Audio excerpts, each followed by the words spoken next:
Hi dears, welcome back. മറ്റൊരു ഇഫ്താർ snack recipe ആയിട്ടാണ് വന്നിട്ടുള്ളത്.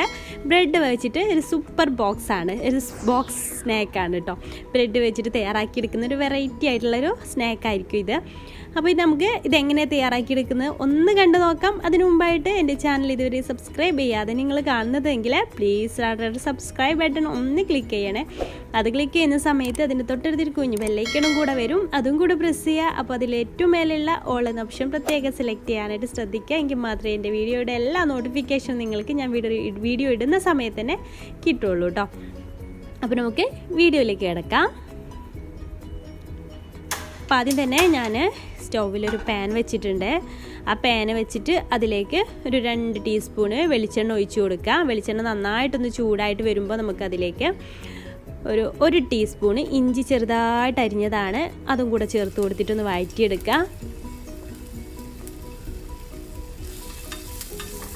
അതിൻ്റെ റോസ് സ്മെല്ലൊക്കെ ഒന്ന് മാറുന്ന വരെ ഒന്ന് വഴറ്റിയെടുക്കുക.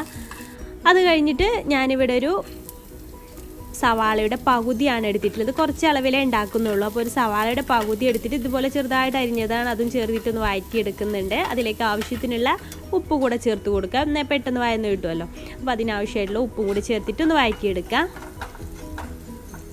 പിന്നെ നമുക്കിതിലേക്ക് ഒരു പച്ചമുളക് ഇതുപോലെ അരിഞ്ഞതാണ്, അതും ചേർത്ത് കൊടുക്കുക.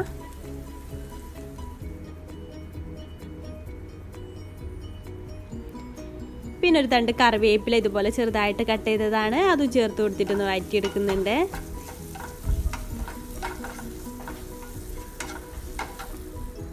ഇനി നമുക്ക് കുറച്ച് മല്ലിയില കൂടെ ചേർത്ത് കൊടുക്കാം. എന്നിട്ട് നന്നായിട്ട് വഴറ്റിയെടുക്കുക. ഇത്രയും ആയാൽ പിന്നെ നമുക്ക് ഇതിലേക്ക് ചിക്കൻ ചേർത്ത് കൊടുക്കണം. ഈ ചിക്കൻ ഞാൻ ഉപ്പ് മാത്രം ഇട്ടിട്ട് വേവിച്ചെടുത്ത ചിക്കനാണ്. അപ്പോൾ അത് ഇതുപോലെ ഒന്ന് ചെറുതായിട്ട് പിച്ചിയെടുത്തതാണ്. അതിലേക്ക് ഒരു ടീസ്പൂണ് കുരുമുളക് പൊടി കൂടെ ചേർത്തിട്ട് നന്നായിട്ട് തന്നെ മിക്സ് ആക്കിയെടുക്കുക. പിന്നെ നമുക്കിതിലേക്ക് ചേർക്കേണ്ടത് 1 ടേബിൾ സ്പൂണ് മൈദപ്പൊടിയാണ് ചേർത്ത് കൊടുക്കുന്നത്. മൈദപ്പൊടി ചേർത്ത് കൊടുത്ത ശേഷം നന്നായിട്ടൊന്ന് ഇതുപോലെ ഒന്ന് റോസ്റ്റ് ചെയ്തെടുക്കുക. ഇനി അതിലേക്ക് നമുക്ക് പാൽ ചേർത്ത് കൊടുക്കണം. ഞാനിവിടെ ഒരു 3 ടേബിൾ സ്പൂണ് പാലാണ് ചേർത്ത് കൊടുക്കുന്നത്. പാൽ ചേർത്ത് കൊടുത്ത ഉടനെ തന്നെ നന്നായിട്ട് മിക്സ് ചെയ്ത് കൊടുക്കണം. മൈദ ചേർത്തുകൊണ്ട് പെട്ടെന്ന് തന്നെ കട്ട കുത്തും. അപ്പോൾ അതുകൊണ്ട് തന്നെ ഒരു 3 ടേബിൾ സ്പൂൺ പാൽ ചേർത്ത ഉടനെ തന്നെ നന്നായിട്ട് മിക്സ് ചെയ്ത് കൊടുക്കുക. അപ്പോൾ നമ്മുടെ ബ്രെഡ് ബോക്സിനുള്ള ആ ഫില്ലിങ് ഇവിടെ റെഡി ആയിട്ടുണ്ട്. ഇപ്പോൾ നമ്മുടെ ഫില്ലിങ് റെഡിയായി. ഇത് നമുക്കൊന്ന് മാറ്റി വെക്കാം. ഇനി ഇതിലേക്ക് ആവശ്യമായിട്ടുള്ള ബ്രെഡ് നമുക്കൊന്ന് സൈഡൊക്കെ ഒന്ന് അരികൊക്കെ കളഞ്ഞെടുക്കണം. ഞാനിപ്പോൾ ഒരു 6 ബ്രെഡ് എടുത്തിട്ടുണ്ട്. ചിലപ്പോൾ മസാല കൂടി പോയാൽ അതിനനുസരിച്ച് നമുക്ക് ബ്രെഡ് കൂട്ടി കൊടുക്കേണ്ടി വരും കേട്ടോ. മസാല എത്രയാണോ അതിനനുസരിച്ച് ബ്രെഡ് എടുക്കുക.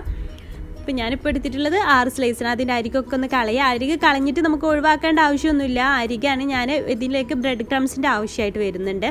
അപ്പോൾ ഞാൻ ഈ അരിക തന്നെ പൊടിച്ചിട്ട് ബ്രെഡ് ക്രംസ് ആക്കുകയാണ്. ഇനി ചെയ്യേണ്ടത് ഇതുപോലൊരു കുഴൽ ഉപയോഗിച്ചിട്ട് നമുക്കിത് നന്നായിട്ട് തന്നെ തിന്നായിട്ടൊന്ന് പരത്തിയെടുക്കാം. ഇതുപോലെ എല്ലാം ഒന്ന് പരത്തിയെടുക്കണം.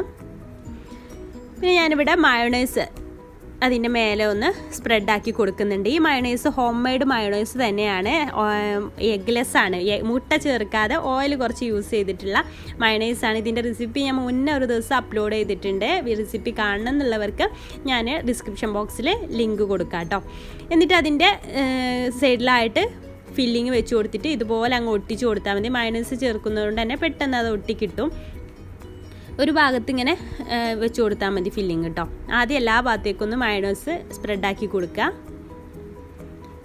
എന്നിട്ട് ഒരു സൈഡിലേക്ക് നമുക്ക് ആ ഫില്ലിങ് വെച്ച് കൊടുക്കുക. സംഭവം നല്ല ടേസ്റ്റി ആയിട്ടുള്ള റെസിപ്പിയാണ് കേട്ടോ, ഒരു സ്നാക്കാണിത്. എന്നിട്ട് ഇതുപോലെ അങ്ങ് മടക്കി കൊടുക്കുക. എല്ലാ ഭാഗത്തേക്കൊന്ന് പ്രസ് ചെയ്താൽ തന്നെ അത് ഒട്ടിക്കിട്ടും. അങ്ങനെ എല്ലാം ചെയ്തെടുത്തിട്ടുണ്ട്. ഇനി നമുക്ക് ചെയ്യേണ്ടത് ഒരു ബൗളിലേക്ക് ഒരു മുട്ട പൊട്ടിച്ചൊഴിക്കുന്നുണ്ട്. ഒരു മുട്ടേൻ്റെ മുഴുവനായിട്ട് ചിലപ്പോൾ വേണ്ടി വരില്ല. എന്നാലും ഒരു മുട്ടയിൽ കുറച്ച് നമുക്ക് എടുക്കാൻ പറ്റില്ലല്ലോ. പിന്നെ അതിലേക്ക് 1 ടേബിൾ സ്പൂണ് പാലൊഴിച്ച് കൊടുക്കുന്നുണ്ട്. ഈ പാലൊഴിക്കുന്നത് ആ ബ്രെഡിലേക്ക് മുട്ടയുടെ മിക്സ് ഓവറായിട്ട് എന്താ പറയുക സോക്കാവാതിരിക്കാൻ വേണ്ടിയിട്ടാണ് കേട്ടോ. ഇതിലേക്ക് ഒരു നുള്ളു ഉപ്പും കൂടെ ചേർത്തിട്ടുണ്ട്. നമ്മൾ ഈ പാൽ ഒഴിച്ചിട്ടില്ല എന്നുണ്ടെങ്കിൽ ആ മുട്ട മുഴുവനായിട്ട് പെട്ടെന്ന് തീരും ചെയ്യും, ബ്രെഡിൽ നന്നായിട്ട് മുങ്ങിപ്പോവും. പിന്നെ ഒരു 1/4 ടീസ്പൂണ് കുരുമുളക് പൊടി ചേർത്തിട്ട്, കുരുമുളക് പൊടി കേട്ടോ, അതും കൂടി ചേർത്തിട്ട് നന്നായിട്ടൊന്ന് ബീറ്റ് ചെയ്തെടുക്കുക. എന്നിട്ട് നമുക്കിത് മുട്ടയുടെ മിക്സിലൊന്ന് മുക്കിയിട്ട് ബ്രെഡ് ക്രംസിലൊന്ന് മുക്കിയിട്ട് എടുത്തു വെക്കാം. അപ്പോൾ ഞാൻ അങ്ങനെ മുട്ടയുടെ മിക്സിൽ മുക്കിയ കൈ വെച്ചിട്ട് ബ്രെഡ് ക്രംസിൽ മുക്കരുത് കേട്ടോ. അപ്പോഴാണ് ഈ ഒരു ബ്രെഡ് ക്രംസ് പെട്ടെന്ന് കട്ട കുത്തുന്നത്. അപ്പോൾ അങ്ങനെ ചെയ്യുക. ഒരു കൈ വെച്ചിട്ട് മുട്ടയുടെ മിക്സിയിൽ മുക്കുക, മറ്റേ കൈ വെച്ചിട്ട് ബ്രെഡ് ക്രംസിൽ കോട്ട് ചെയ്തെടുക്കുക. ആ രീതിയിൽ വേണം ചെയ്തെടുക്കാൻ വേണ്ടിയിട്ട്. ഇങ്ങനെ എല്ലാം ഒന്ന് ചെയ്തെടുക്കാം. ഇനി നമുക്ക് ഓയിലൊന്ന് ചൂടായ ശേഷം ഇതിട്ടിട്ടൊന്ന് ഫ്രൈ ചെയ്തെടുക്കാം.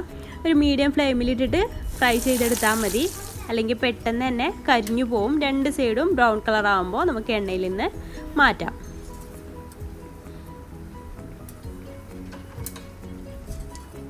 അപ്പോൾ അത് റെഡി ആയിട്ടുണ്ട്. ഇനി ഇതുപോലെ നമുക്ക് അടുത്തതും ഫ്രൈ ചെയ്തെടുക്കാം.